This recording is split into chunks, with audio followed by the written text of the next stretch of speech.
नमस्कार, मैं doctor Ritu Dubey, assistant professor philosophy, government Meera girls college Udaipur. आज मैं बीए सेकेंड ईयर फिलॉसफी के सेकंड पेपर एथिक्स नीतिशास्त्र को पढ़ाऊंगी और आज का हमारा विषय है मिल का उपयोगितावाद। एथिक्स से रिलेटेड अपने लास्ट वीडियो में मैंने बेंथम के उपयोगितावाद पर चर्चा की थी और आज मैं बात करूंगी मिल के उपयोगितावाद पर।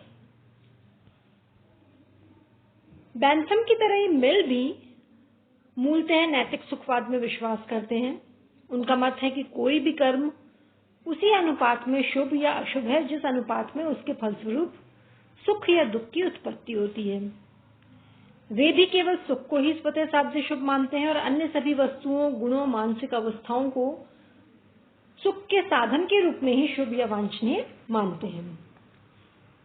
परंतु बेंथम की भांति मिल भी स्वार्थमूलक नैतिक सुखवाद को स्वीकार न करते हुए व्यक्ति के सुख के स्थान पर अधिकतम व्यक्तियों के अधिकतम सुख को ही मनुष्य के समस्त नैतिक कर्तव्यों का मूल आधार मानते हैं। यानी कि नैतिक सुखवाद में तो विश्वास करते हैं दोनों, बेंथम और मिल भी। दोनों कहते हैं कि जो सुख है वो अपने आप में सबसे स्वतः साध्य शुभ है, वांछनीय है, लेकिन दोनों ही जो है स्वार्थमूलक नैतिक सुखवाद में केवल व्यक्ति के अपने सुख को ही जो है स्वतः साध्य शुभ या वांछनीय नहीं मानते, बल्कि वो सर्वार्थमूलक नैतिक सुखवाद में विश्वास करते हैं। यानी कि अधिकतम व्यक्तियों के अधिकतम सुख को नैतिकता का मानदंड जो है वो मानते हैं। मिल भी बेंथम के इस विचार से पूरी तरह से सहमत है कि उपयोगिता ही नैतिकता का एकमात्र मूल आधार है और उन्होंने भी उपयोगिता की सुखवादी व्याख्या की है। मिल भी अधिकतम सुख की उत्पत्ति के साथ साथ उसके न्यायपूर्ण वितरण को बहुत आवश्यक मानते हैं। एक अन्य बात कि बेंथम की तरह ही मिल भी मनोवैज्ञानिक सुखवाद में भी विश्वास करते हैं। यानी कि नैतिक सुखवाद के साथ साथ मनोवैज्ञानिक सुखवाद में भी उनका विश्वास है और उन्होंने इसी के आधार पर नैतिक सुखवाद के औचित्य को प्रमाणित करने का प्रयास किया है। वो अपने नैतिक सुखवाद को मनोवैज्ञानिक सुखवाद की नींव पर खड़ा करते हैं। हम जैसे पहले पढ़ चुके हैं कि जो मिल है वो सुख और आनंद इन दोनों शब्दों का एक ही अर्थ में प्रयोग करते हैं और इनमें कोई भेद नहीं मानते। इसी व्यापक अर्थ में केवल सुख को स्वतः साध्य शुभ मानते हुए भी वे कहते हैं कि दुख से मुक्ति और सुख से ऐसी वस्तुएं हैं जो साध्य के रूप में वांछनीय है। किसी वस्तु को वांछनीय मानना और उसे सुखद मानना ये एक ही बात है, ऐसा मिल का मानना है। केवल सुख ही साध्य के रूप में वांछनीय है, अन्य सभी वस्तुएं उसके साधन के रूप में ही वांछनीय है। अब प्रश्न ये उठता है कि केवल सुख के स्वतः साध्य शुभ होने का प्रमाण क्या है? इस बात का क्या प्रमाण है कि सुख ही जो है स्वतः साध्य शुभ है? मिल ने कह तो दिया कि सुख ही जो है वो स्वतः साध्य, अपने में साध्य जो है शुभ है। केवल सुख को ही अपने आप में वांछनीय क्यों माना जाए? इसके उत्तर में मिल का कहना है कि अंतिम साध्य के विषय में प्रमाण का जो साधारण अर्थ है उस अर्थ में तो कोई निश्चित प्रमाण प्रस्तुत नहीं किया जा सकता। ऐसा कोई निश्चित प्रमाण हम नहीं दे सकते कि सुख ही अंतिम साध्य है, लेकिन हाँ, प्रमाण के व्यापक अर्थ में हम प्रमाण दे सकते हैं और वो ये प्रमाण प्रस्तुत करते हैं कि किसी वस्तु के दृश्य होने का एकमात्र प्रमाण यही है ना कि लोग उसे वास्तव में देखते हैं। जब हम किसी को कहते हैं कि ये वस्तु दृश्य है, यानी कि लोग उसे वास्तव में देखते हैं। किसी ध्वनि के श्रव्य होने का एकमात्र प्रमाण यही है कि लोग उसे वास्तव में सुनते हैं। इसी प्रकार वो ये कहते हैं कि कोई वस्तु वांछनीय है, इसे प्रमाणित करने के लिए भी केवल यही प्रमाण दिया जा सकता है कि लोग वास्तव में उसकी इच्छा करते हैं। तो यहाँ आपने देखा कि मनोवैज्ञानिक सुखवाद पर कि लोग वास्तव में उसकी इच्छा करते हैं, उसके आधार पर वो नैतिक सुखवाद की स्थापना करते हैं कि वो सुख जो है वो अपने आप में स्वतः साध्य शुभ है और वांछनीय है। तो स्पष्ट है कि मिल ने मनोवैज्ञानिक सुखवाद के आधार पर ही नैतिक सुखवाद को उचित प्रमाणित करने का प्रयास किया है।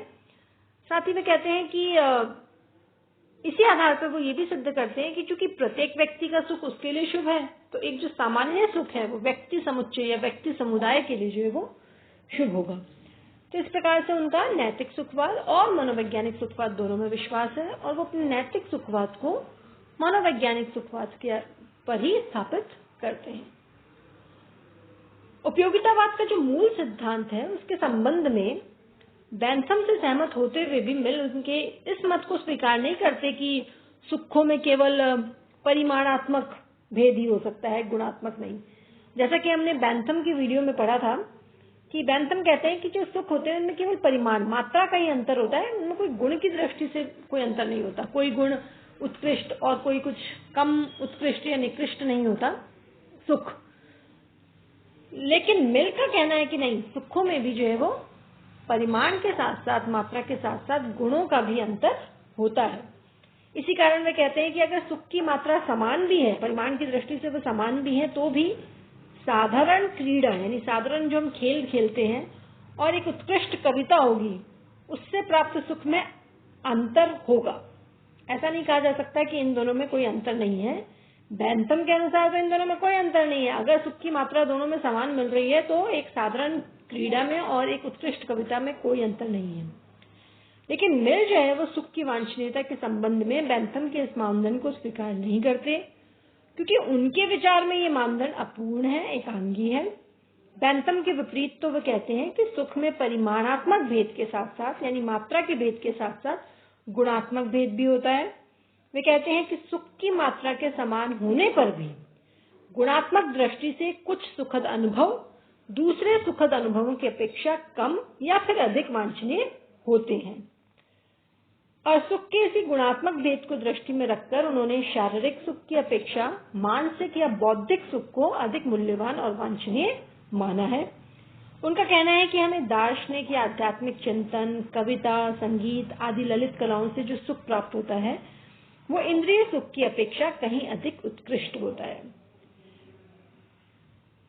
तो जहां उनका बैंथम से इस बात में उनकी समानता है कि वो नैतिक सुखवाद और मनोवैज्ञानिक सुखवाद को स्वीकार करते हैं, जैसा कि बैंथम ने स्वीकार किया, इनमें जो मूल अंतर है वो ये है कि जहां बैंथम सुखों में केवल परिमाण का, मात्रा का भेद मानते हैं और उनकी दृष्टि में सभी तरह के जो सुख हैं वो गुणों की दृष्टि से एक समान है, लेकिन मिल की दृष्टि में नहीं, सुखों में भी गुणात्मक भेद होता है। कोई सुख अधिक वांछनीय तो कोई सुख कम वांछनीय होता है। जैसा कि वो कहते हैं कि शारीरिक सुख की अपेक्षा मानसिक या बौद्धिक सुख जो है वो अधिक मूल्यवान और वांछनीय होता है। अब यहाँ पर एक विचारणीय प्रश्न यह है कि सुख की श्रेष्ठता का निर्णय करने का वास्तविक और योग्य अधिकारी कौन है। मिल ने ये तो कह दिया कि सुख जो है वो कोई अधिक श्रेष्ठ होगा, कोई कम श्रेष्ठ होगा, लेकिन ये श्रेष्ठता का निर्णय करेगा कौन, उसका कौन वास्तविक और योग्य अधिकारी होगा। इस प्रश्न का उत्तर देते हुए मिल ने कहा कि जिस व्यक्ति ने अपने जीवन में निम्न कोटि और उच्च कोटि दोनों प्रकार के सुखों का व्यापक अनुभव प्राप्त किया है, केवल वही इस बात का निर्णय कर सकता है कि वास्तव में कौन सा सुख निकृष्ट और कौन सा उत्कृष्ट है। हमें ऐसे अनुभवी व्यक्तियों का जो भी निर्णय है उसको स्वीकार करना चाहिए और उन्हीं सुखों को निकृष्ट या उत्कृष्ट मानना चाहिए जिन्हें वे निकृष्ट या उत्कृष्ट मानते हैं। मिल के मतानुसार किसी सुख की निकृष्टता और उत्कृष्टता के संबंध में ऐसे अनुभवी व्यक्तियों का निर्णय ही अंतिम निर्णय है, जिसके विरुद्ध कुछ नहीं कहा जा सकता। मिल का ये भी विचार है कि ऐसे योग्य और अनुभवी व्यक्ति शारीरिक सुख की अपेक्षा बौद्धिक सुख को ही निश्चित रूप से अधिक श्रेष्ठ मानेंगे। वस्तुतः मिल स्वयं ये मानते हैं कि अधिक तीव्र शारीरिक सुख की अपेक्षा कम तीव्र बौद्धिक सुख गुणात्मक दृष्टि से कहीं अधिक उत्कृष्ट होता है। अब देखिए, बैंथम के अनुसार तो जो ज्यादा तीव्र होगा, मैंने आपको बताया था बैंथम के 7 मानदंड हैं सुख के परिमाण को मापने के लिए, तो उसमें एक था कि उसकी तीव्रता। तो वो क्या, बैंथम के अनुसार तो जो अधिक तीव्र होगा शारीरिक सुख, जो ऐसा जो अधिक तीव्र है वो कम तीव्र बौद्धिक सुख से उत्कृष्ट होगा। लेकिन मिल के अनुसार अधिक तीव्र शारीरिक सुख की अपेक्षा कम तीव्र, तीव्र नहीं है ज्यादा, लेकिन बौद्धिक सुख, क्योंकि वो गुणात्मक दृष्टि से जो है वो अधिक उत्कृष्ट है। उन्होंने अपने इसी मत को निम्नलिखित प्रसिद्ध वाक्य में स्पष्टतः व्यक्त भी किया है कि एक संतुष्ट शूकर होने की अपेक्षा असंतुष्ट मनुष्य होना अधिक अच्छा है। शूकर मतलब सुअर। कोई एक सुअर है जो बहुत संतुष्ट है ना, उसकी अपेक्षा एक मनुष्य है जो असंतुष्ट है, लेकिन उसकी स्थिति ज्यादा बेहतर है। तो इससे आप समझ सकते हैं कि इन्होंने सुखों में गुणात्मक भेद की दृष्टि से अंतर किया है। ऐसे ही वो कहते हैं कि एक संतुष्ट मूर्ख होने की अपेक्षा असंतुष्ट सुकरात होना कहीं अधिक अच्छा है। तो यहाँ पर एक प्रश्न और है जिस पर विचार करना आवश्यक है कि मनोवैज्ञानिक सुखवाद में विश्वास करते हुए भी मिल किस आधार पर उपयोगितावाद का समर्थन करते हैं, है ना। जैसा कि मिल मानते हैं कि मनोवैज्ञानिक सुखवाद यानी कि मनुष्य जो है स्वभाव से ही जो है वो सुख प्राप्त करना चाहता है, तो वो किस आधार पर उपयोगितावाद का समर्थन करते हैं। अगर मनुष्य स्वभाव से केवल अपने लिए अधिकतम सुख की इच्छा करता है तो अधिकतम व्यक्तियों के अधिकतम सुख के अनुसार ही आचरण करना उसका कर्तव्य कैसे मानेंगे आप, जबकि आपको ध्यान है उपयोगितावाद का तो आधार ही यही है कि अधिकतम व्यक्तियों का अधिकतम सुख। बैंथम ने तो क्या करा कि राज्य, समाज, ईश्वर के दंड से संबंधित कुछ बाह्य तत्वों पर आधारित बाह्य दबावों के द्वारा इस समस्या का समाधान किया। जैसा कि हमने बैंथम वाली वीडियो में पढ़ा था, उन्होंने 4 तरह के दबाव माने, शारीरिक, राजनीतिक, सामाजिक और धार्मिक। इन 4 दबावों के चलते मनुष्य स्वभाव से तो केवल अपना ही सुख चाहता है, स्वार्थी है, लेकिन वो इन 4 दबावों के चलते दूसरों के सुख के लिए भी जो है वो तत्पर रहता है, त्याग करता है अपने सुख का। तो इसलिए वहां तो अधिकतम व्यक्तियों के अधिकतम सुख की बात को स्थापित करने के लिए उन्होंने बाह्य दबावों का सहारा लिया। लेकिन जो मिल है वो इन बाह्य दबावों को तो स्वीकार करते हैं, लेकिन वो कहते हैं कि केवल इन्हीं दबावों से बाध्य होकर अगर दूसरों के सुख के लिए कार्य करोगे तो ये तो स्वार्थ सिद्धि का साधन मात्र होगा, इसमें तो स्वार्थ है।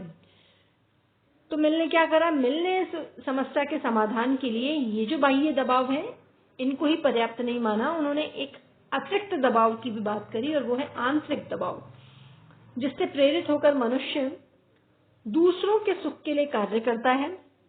ये जो आंतरिक दबाव है ये किसी बाह्य तत्व पर आधारित न होकर मनुष्य की स्वाभाविक सामाजिक भावना पर आधारित है। मिल का कहना है कि प्रत्येक मनुष्य में दूसरों के साथ मिलकर रहने और उनके सुख दुख का ध्यान रखने की स्वाभाविक इच्छा होती है।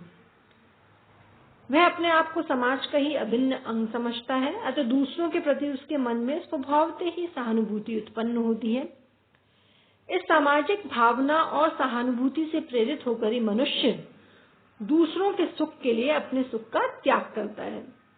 मनुष्य की परोपकार संबंधी ये जो स्वाभाविक भावना है, इसी को मिल ने आंतरिक दबाव की संज्ञा दी है, जो उनके विचार में प्रत्येक सहृदय और सुसंस्कृत व्यक्ति को उपयोगितावाद का जो मूल सिद्धांत है, अधिकतम व्यक्तियों का अधिकतम सुख, उसके अनुसार आचरण करने के लिए प्रेरित करता है। तो इस प्रकार से उन्होंने बैंथम के बाह्य दबावों को ही स्वीकार नहीं किया, बल्कि साथ में एक आंतरिक दबाव की भी उन्होंने बात कही है, और वो है स्वाभाविक सामाजिक भावना जो मनुष्य में पाई जाती है। ये था मिल का उपयोगितावाद। धन्यवाद।